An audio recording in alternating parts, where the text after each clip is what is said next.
Hello, and welcome back to my channel. Today I'm going to be doing a second video wrapping up the picture books, which I read for the Picture This Readathon, which has been going on in this month of April. It's hosted by Jack at Spread Book Joy and Shelley Swearingen, and they each have 3 prompts, although you can interpret them, as broadly or as strictly as you want, and there can also be some overlap between them. Now, Jack's prompts are quiet, red, space, and Shelley's prompts are friendship, green, home. And I also like to mention my drink kind of matches my outfit. I love the color purple. I just absolutely love it. And so let's just get down with it. This is fits the quiet prompt, Goodnight iPad. This is like a really fun, cute book. I wasn't expecting to find this in the adult section of the library, particularly in the world literature section, but I guess some librarian had a sense of humor. It's written by Ann Droyd, and obviously it's a parody of the classic Goodnight Moon. And so they're basically saying goodnight to all the little gadgets they have in their house, and it's like a family of rabbits, and I absolutely love bunny rabbits. I can't wait to have a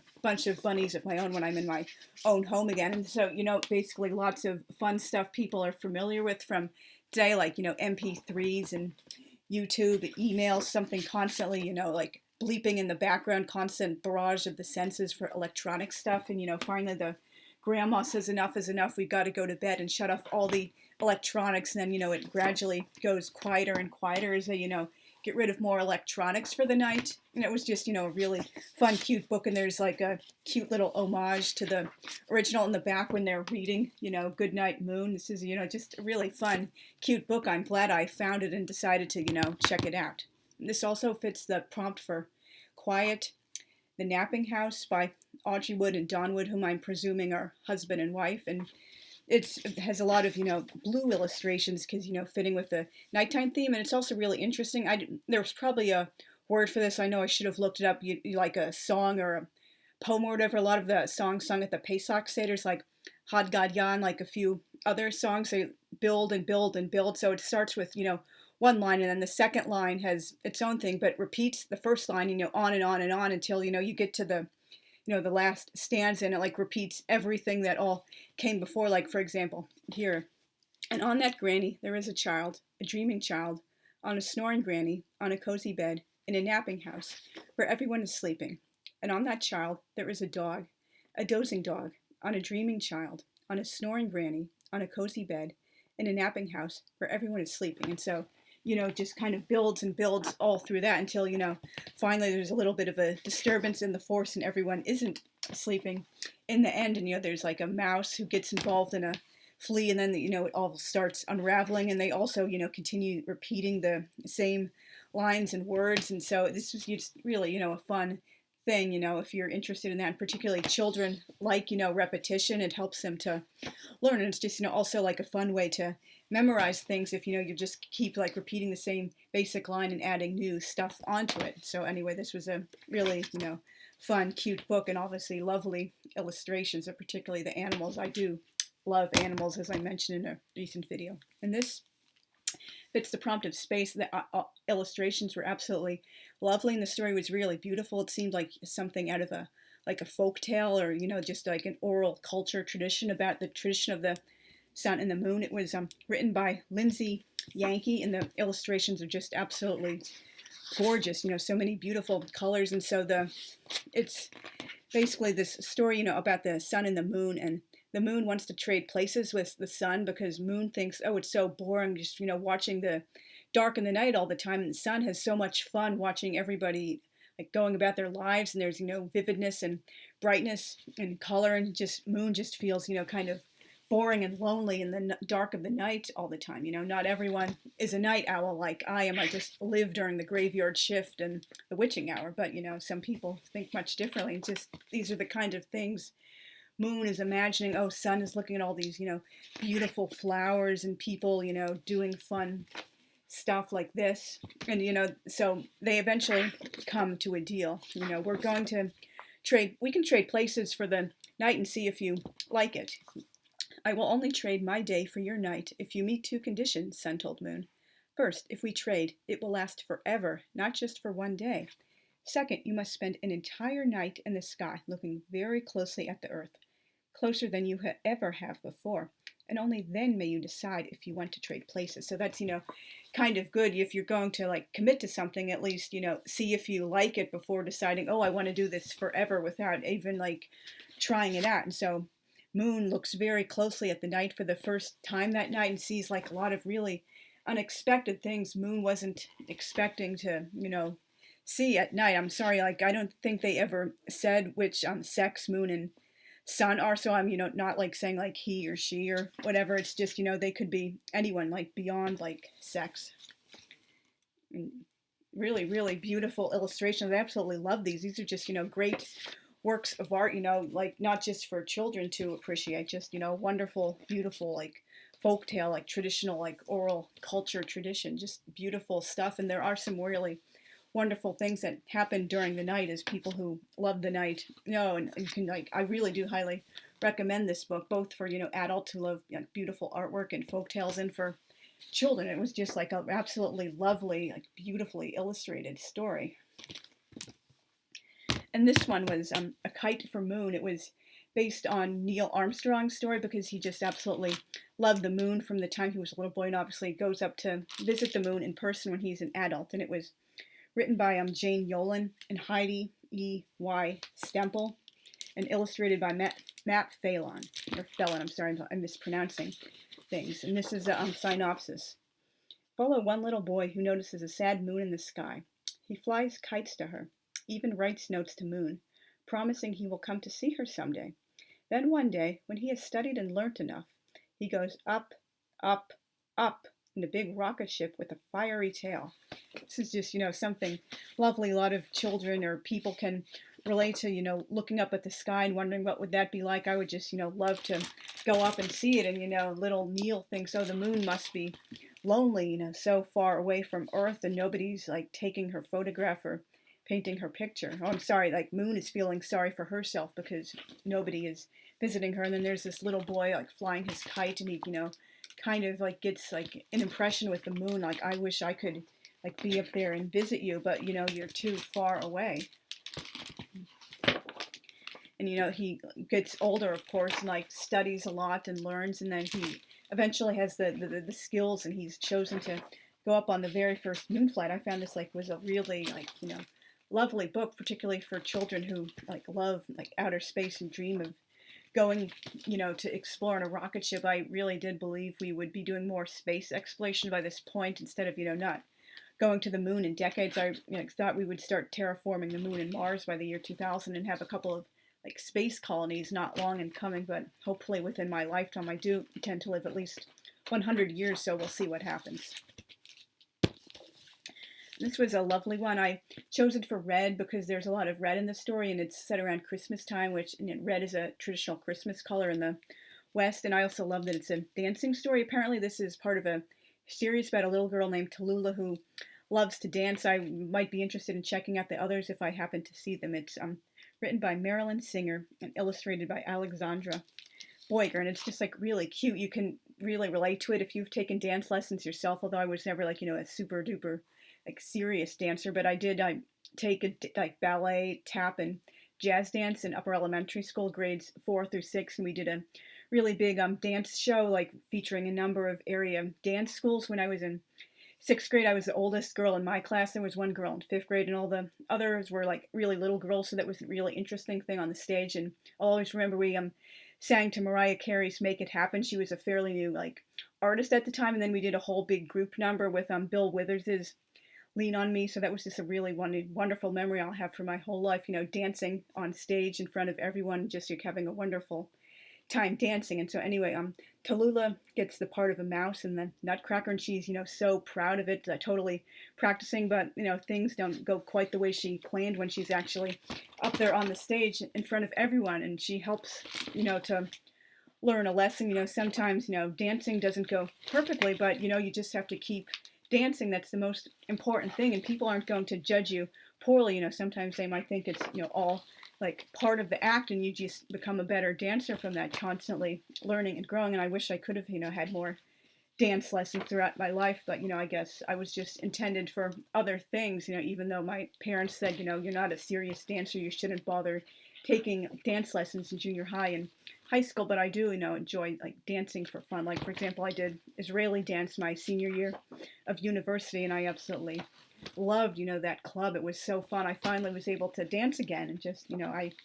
would recommend this to, someone who loves ballet stories and dance, just children who love dance like that. I'm sorry if I'm rambling. This video is completely unscripted. But anyway, this was another lovely book I would recommend. And this was in My Mosque. This would recommend Space, because the mosque is a space where such beautiful illustrations, and it helps with, like breaking down Islamophobia and prejudices. I've mentioned I've been around Muslims pretty much my entire life, since before I could remember. My family was very, very close friends with an Iranian family in the 80s and the early 90s until they moved away to Boston. And now I am on Facebook friends with the son in the family. He's my age. We were, really, really wonderful friends, that helped to show me, oh, these people are maybe a little bit different than like most of the people but that doesn't mean they're like wrong or bad. They're just different. And this is a really cool culture. I loved celebrating Nowruz, the Iranian New Year, with them, and just so many like wonderful things. And children need to be taught early about, differences and like genuine diversity and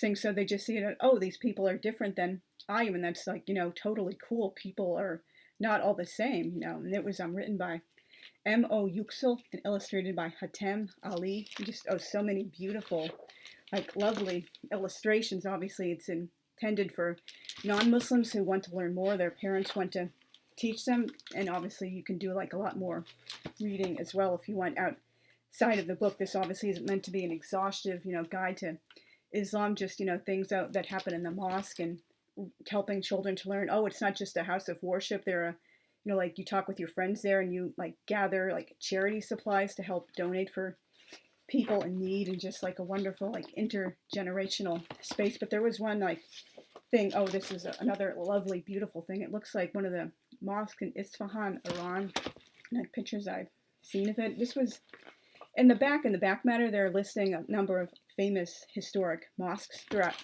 the world, like telling where they are in a few lines about them. But this like really like felt like a really inappropriate political statement. And they list Al-Aqsa Mosque in Jerusalem, but there's no country listed, and all the other mosques have countries. And I've seen this before from like different people, like adults. They're like refusing to like name Israel, like pretending it doesn't exist because of their like anti-Semitic politics, draped in like being good like social justice warriors. But I felt that was like really like horrible and inappropriate. Like, like, is this like supposed to be like saying this person is an anti-Semite, or like trying to slip in like political commentary? Like, who decided this? The author, the editor, the agent, the publisher? But anyway, I really, really did not like that. It really kind of like left a bitter taste in my mouth, and like ruined what was a lovely book. And I'm sure like children would have like questions about that, like, why aren't we listing a country for this one particular mosque, and might try to just inspire like bad feelings in children when they did such a good job with like helping to explain Islam and how other people live differently in this otherwise good book. And this was a also really good book. I chose this for the Red Prompt, Miracle on 133rd Street by Sonia Manzano, illustrated by Marjorie Priceman. And when I saw it in the back, Sonia Manzano plays Maria on Sesame Street, one of the first Hispanic characters the show had. I didn't realize this was written by someone I was like familiar with, at least like when I was a child and watching Sesame Street, or like a famous person. I had no idea she wrote children's picture books. And this is like a lovely story, lots of, read throughout, and it's like celebrating Christmas in New York. I know I should have looked this up before doing the video, but I think 133rd Street is up in the Bronx, because that's like far above the highest numbered street in Manhattan. But if I looked it up, I'm pretty sure I would find it. It's in the Bronx. And they do mention at one point like crossing the Bronx River, and it's just about how like everyone in the apartment comes together around Christmas, even though they're, kind of not always friends, and they have antagonistic things. They're just, going to get the roast done at a pizzeria because their oven isn't big enough, and everyone smells the roast when they come back home and decide to all like eat in this family's home for Christmas. And suddenly the apartment isn't too small after all. It can fit everybody inside. And I guess I should read the synopsis. It's Christmas Eve, and Jose's mommy is preparing a delicious roast for their Christmas feast. But, oh no, it's too big for the oven. Jose has a brilliant idea. We'll bring the roast to the local pizzeria, where the ovens are bigger than big. But as they walk merrily through their apartment building, it seems no one else is in the Christmas spirit. Kids fight, grown-ups bicker, and even the Christmas tree seller won't budge on his price. But once the roast is ready, and Jose and Poppy head back home, why, what's that smell? That mouth-watering, stomach-rumbling, swoony-making aroma? It's the Christmas dinner they're carrying. The fighting kids, bickering parents, and even the curmudgeonly neighbors are entranced as they follow, Pied Piper-like, the scent of Christmas, and discover that Christmas miracles can be large, small, or delicious. This was just a absolutely lovely book, and as I mentioned, all the gorgeous red throughout. Like, for example, the apartment is red brick. I absolutely love brick buildings. It would be lovely if I could live again in a brick building someday, or maybe an ashlar stone building who has the stones like kind of painted or seasoned red. Just so many lovely pictures, and like whoever like illustrated this book did a really wonderful job. There's so much good artwork in these books. People have this idea that picture books are just for little kids, but sometimes they have like artwork that's good enough for an adult book. And this is one of the bilingual books I just picked up, Waiting for the Biblioburro, Esperando el Biblioburro. It's a real story from Colombia and South America when they have, books coming to their local village by a man who's, writing to burros that have the books in them, and they, take them out, and then they, return them when he returns in a few weeks. And this is about a little girl named Anna, and she was very smart. She enjoyed reading, and she's memorized the books her teacher gave her, but unfortunately the teacher moved to a new town, and then there's no teacher in the school anymore. And I guess this could be, like a space, and also for home, because it's a like space that when the little like traveling library comes around, and it's like set around a home very much too. And the person who is in this book, he's a real life librarian who helped to bring it to the children of Colombia, because he saw a need that wasn't there. And just because children don't live in a big city, or even like any like city or town with a library, that doesn't mean they shouldn't have books. And there are like very inventive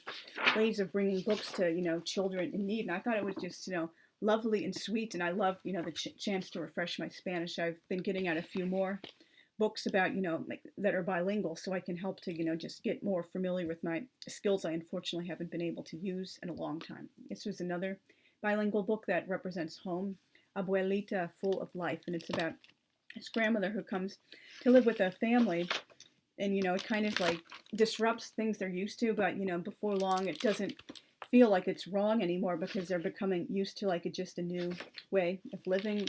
And they repeated like this one line over and over again, constantly like building on it again to help children with both like memorizing a story and learning Spanish when the words become more familiar. And this is Jose is the little boy in the story. He's forced to share his room with his grandma, so he has to move things around a bit, but the room doesn't feel so crowded anymore. And then she starts building a garden in the backyard, which means he can't like use it for playing sports anymore, and that again he doesn't mind. And like she cooks stuff they're not used to, and it kind of disrupts them, but then they also become used to it. And just so many lovely things. It makes me miss my one grandmother who is passed to the other world in 2014. I have so many wonderful memories of going to visit my grandma. She was like kind of like a living saint, just absolutely like wonderful woman. And my great grandmother Alice, her mother, I wasn't really like old enough to remember. I wasn't quite 2.5 when she passed, but she was also absolutely a lovely sweet woman. I wish our lifetimes had overlapped longer, because there's just something special about a wonderful grandmother or a wonderful great grandmother. Just I would totally recommend this book, just for children in general, and for children who want more of a bilingual story. It's just wonderful. I'm sorry if I'm rambling so much, but these were lovely books which I really enjoyed, and particularly some of them are kind of personal to me, because the story hits close to home. So thank you very much for watching. My next video hopefully should be like talking about books I'm planning to read in the month of May, and also some plans for my channel content and some writing I'm also going to be focusing on during the month of May. If you haven't already, please consider subscribing and hitting the notification bell so you don't miss when I upload new content. And I also really appreciate seeing comments from people who are like watching my videos. So thank you again for watching. See you very soon. Bye.